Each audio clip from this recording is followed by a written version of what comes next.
Did you know that Chris Rock was bullied growing up? How about the fact that his 3-year stint on SNL was an unhappy one? Curious to know more heartbreaking details about Chris Rock? Keep watching. Chris Rock dealt with bullying as a kid growing up in Bedford-Stuyvesant, Brooklyn.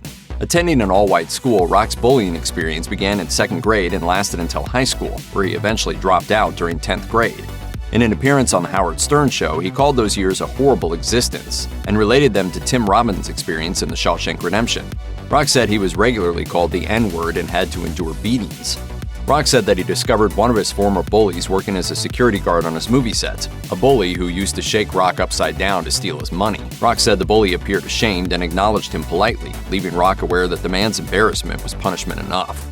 It's like his sin has punished him. He could have been my friend. During an appearance on Inside the Actor's Studio, Rock claimed that those years were formative for him and credited his bully's abuse for his drive for success and his wit. In his stand-up special, Tambourine, Rock decried coddling in modern parenting and believed that most people who are successful have dealt with bullying at some point, since adversity prepares them for adulthood.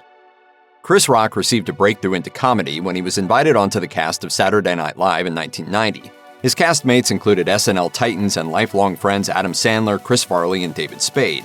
However, Rock was the only black cast member on the show in 4 years, the last being Denitra Vance, who left in 1986.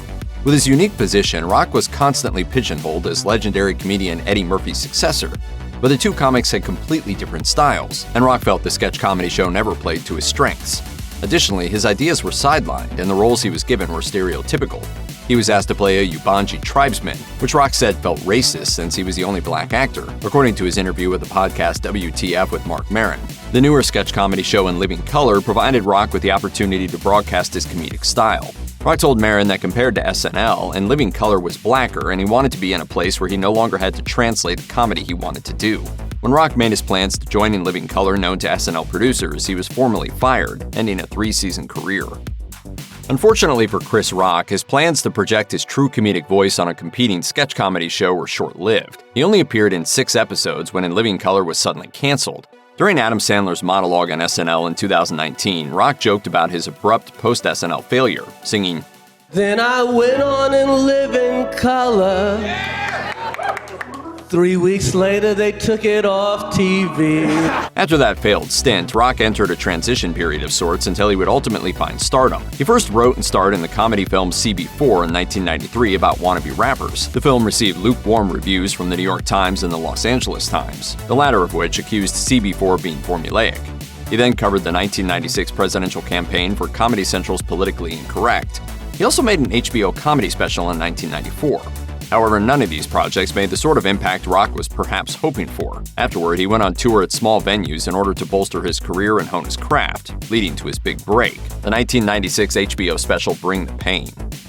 Chris Rock knew the night he spent at Chris Farley's Chicago apartment would be their last time together. In an Explain This video for Esquire, Rock recalled leaving Farley's apartment after being given a tour and catching a glimpse of his friend from his window.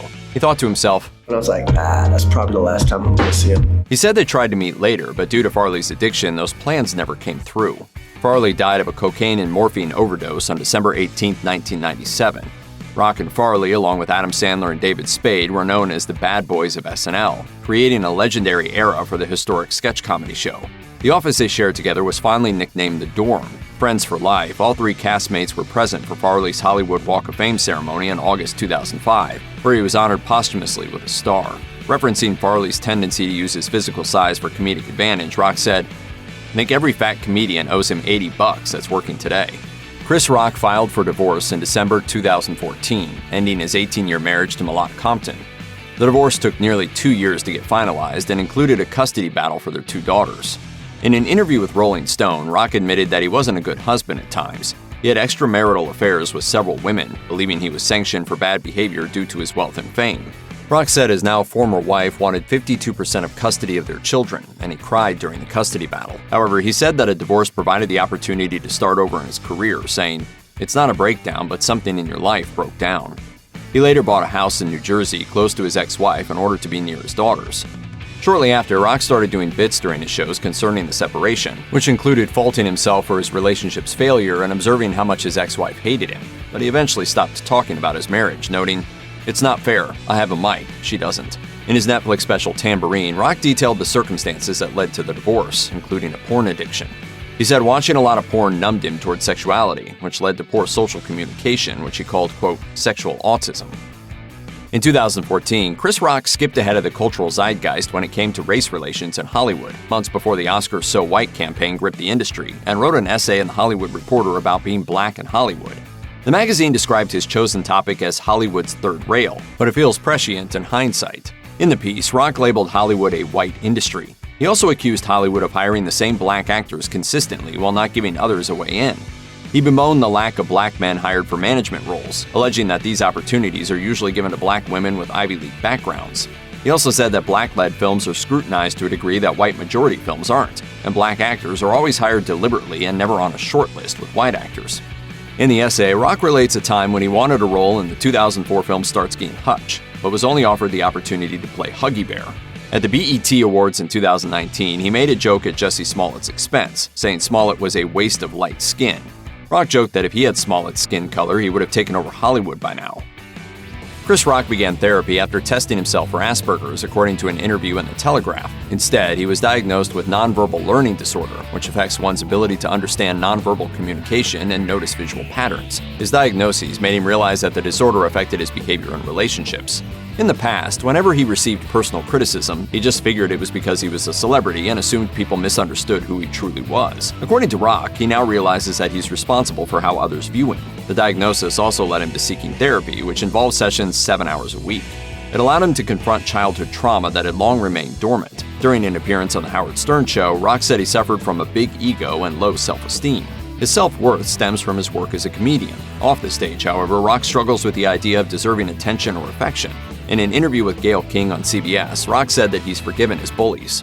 I'm going to sit here and I'm going to assume all my bullies are better people. Chris Rock's mother, Rose, was once diagnosed with cancer. To make matters worse, it coincided with his divorce negotiations. Rose received treatment at Sloan Kettering in New York, which was on the same street as Rock's divorce lawyer, and his mother stayed with him in the same New Jersey home he bought after his divorce while he took care of her.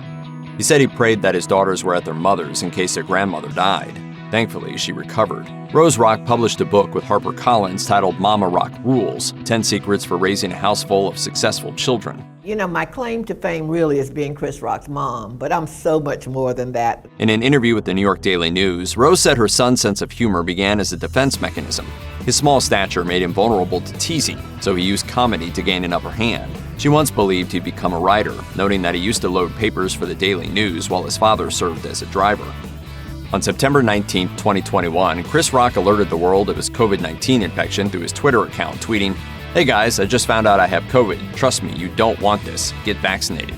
Rock was immunized at the time as he received the vaccine in May 2021. When he was on The Tonight Show, he joked about using his fame to get a vaccine quickly, comparing himself to Billy Zane's character in Titanic fleeing the sinking ship. During an appearance at New York City's Blue Note Jazz Club, Rock said that he may have contracted the illness while on a movie set and that his experience with it was difficult. In an interview with Gayle King in January 2021, Rock said he was enthusiastic to receive the vaccine. In reference to vaccine hesitancy among the black community, Rock compared taking the shot to taking Tylenol. Do I know what's in Tylenol? I don't know what's in Tylenol, Gail. I just know my headache's gone.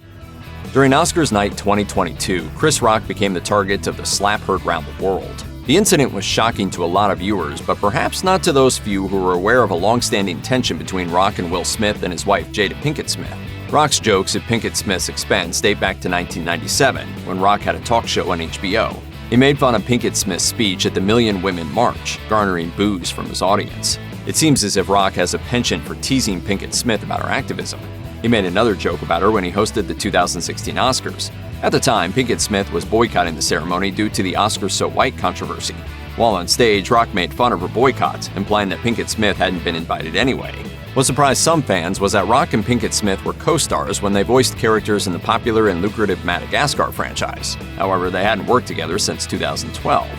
Rock also has a history with her husband, Will. Rock appeared on an episode of The Fresh Prince of Bel-Air playing a female character who Will must take out on a date. During an appearance on The Late Show with David Letterman, Rock joked about having to compete for roles with Will Smith, saying to the camera, Will Smith, don't you have enough? Damn you, Will Smith! Check out one of our newest videos right here. Plus, even more grunge videos about your favorite stuff are coming soon. Subscribe to our YouTube channel and hit the bell so you don't miss a single one.